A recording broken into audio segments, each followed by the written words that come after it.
A ver, aquí en Europa hay una gran inestabilidad que ha causado la invasión rusa a Ucrania. Bélgica no depende del gas ruso porque ellos se aprovisionan de otro lado, ellos no sufren por ahí. Pero obviamente hay mucho calambre, se siente el calambre y nadie está tranquilo con las travesuras criminales que realiza el dictador ruso allá en Ucrania. Pero hay algo que en México se nos ha ido, tal vez a mí se me había ido hasta que me puse a analizarlo. También hay una gran inestabilidad política debido a que los 10 países más poblados de la OTAN tienen gobiernos sumamente frágiles. Porque siempre pensamos en la democracia europea, un ejemplo a seguir, etcétera, y el parlamentarismo y bla, bla, bla. Pero la verdad es que son gobiernos muy frágiles en donde a cada rato están tronando las coaliciones, cayendo gobiernos y generándose otro. Por ejemplo, vamos a ver cómo están los gobiernos después de las elecciones más recientes realizadas en cada uno de estos países. Y los voy a estar dando en orden alfabético. En Alemania, el Partido Socialdemócrata del canciller Olaf Scholz apenas obtuvo el 25.7% de los votos.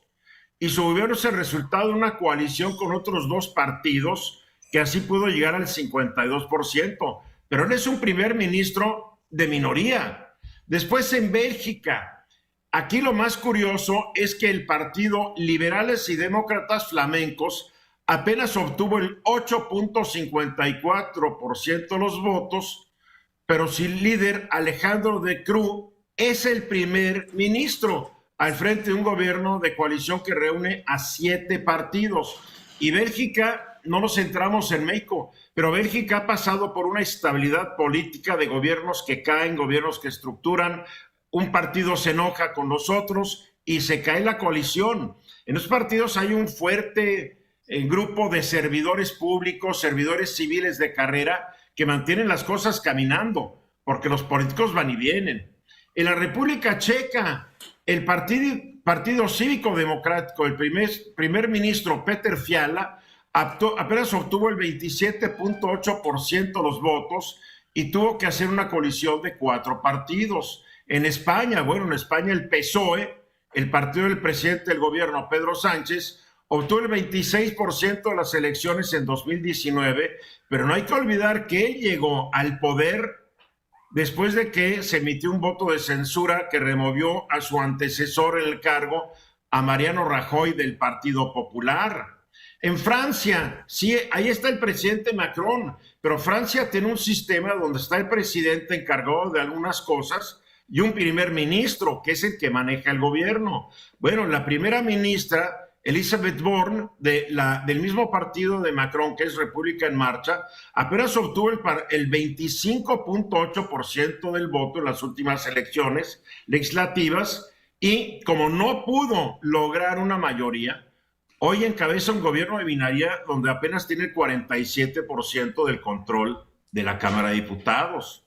En Italia, ya nos enteramos, ganó la fascista, la mussoliniana, Giorgia Meloni va a ser la próxima primer ministro, pero apenas obtuvo el 26% de los votos y tiene que aliarse con otros para poder gobernar. En los Países Bajos, Mark Rutte es de 2010 el primer ministro, pero su Partido Popular por la Libertad y la Democracia apenas ganó el 21.9% de los votos y tiene que gobernar en coalición con otros 3 partidos.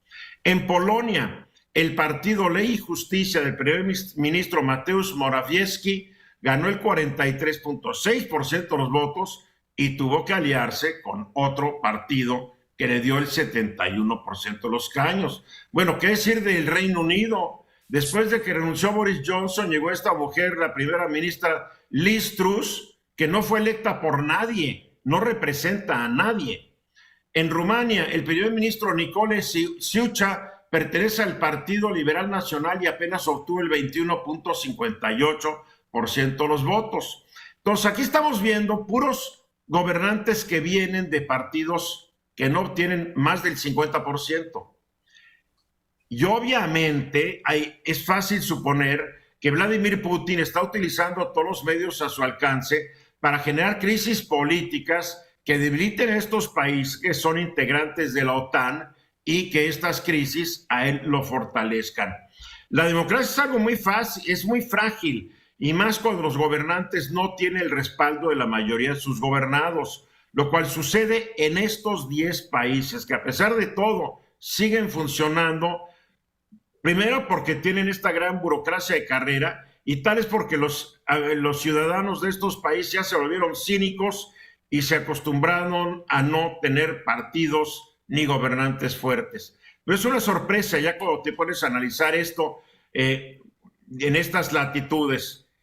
Es cuando dices, por eso tal vez la fuerza del presidente de México, que llegó con más del 50% de los votos, en fin, cosas para pensar que todos los países del mundo están enfrentando problemas graves. Rodrigo.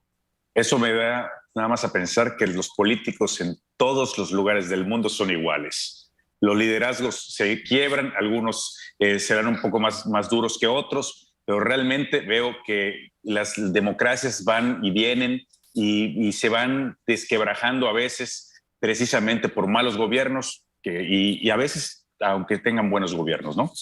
Y en México ahora estamos inventando estas alianzas y estos grupos de coalición de partidos, donde ya vimos cómo el PRI ya traicionó en primera instancia al PAN y al PRD, ahora dice que quiere regresar con ellos. Digo, vamos acostumbrándonos también a ver esto en México, pura insensibilidad de los políticos, traiciones mutuas y todo con tal de mantener el poder y los negocios derivados. Georgina.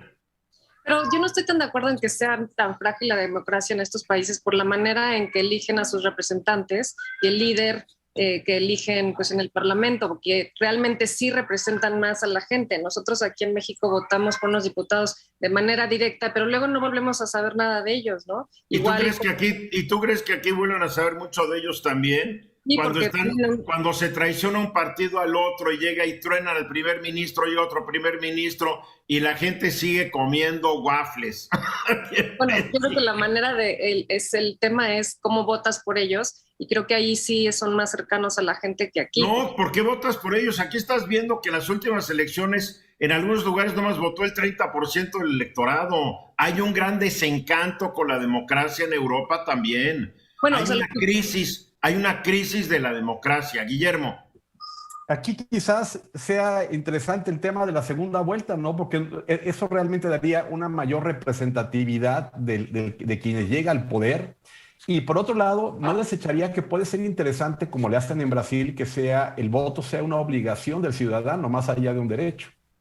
Mira, a fuerza ni los zapatos entran, Guillermo, la verdad, no nos hagamos. Eduardo Javier Sodi, te veo muy callado, estás en tu oficina, me late que estás concentrado en otras cosas. Bueno, me ves callado porque si hablo sería interrumpirlos, entonces hasta que no me des la palabra, ¿no? No importa. Oye, en seguimiento a lo que dice Guillermo, efectivamente habría que pensar una segunda vuelta. Miren, tenemos a Lula con el 48.4% y a Jair Bolsonaro con el 43.2%. Van a una segunda vuelta y van a estar mejor legitimados a aquel que gane. Y recordemos que el cómputo final de AMLO fue del 53.19%. O sea, él no hubiera tenido necesidad de una segunda vuelta. Pero sería interesante ese ejercicio, habría que analizarlo. Es muy probable que aquí en México no lo vayan a querer incorporar a nuestra Constitución. Bueno, en Francia hay segunda vuelta también las elecciones legislativas, y con todo y eso, como lo dije, la primera ministra apenas logró el 25.8% del voto, su partido, La República en Marcha, y tuvo que aliarse con otros 7 partidos para poder gobernar. Entonces también hay que aceptarlo, la democracia está en crisis alrededor del mundo y la gran lucha es sistemas democráticos que están dejando cada vez más insatisfecha a la gente, o sistemas totalitarios, autoritarios, pues que tampoco tienen feliz a la gente, caray. No hay de dónde. Ejercicio para pensar y mover las neuronas. La Comer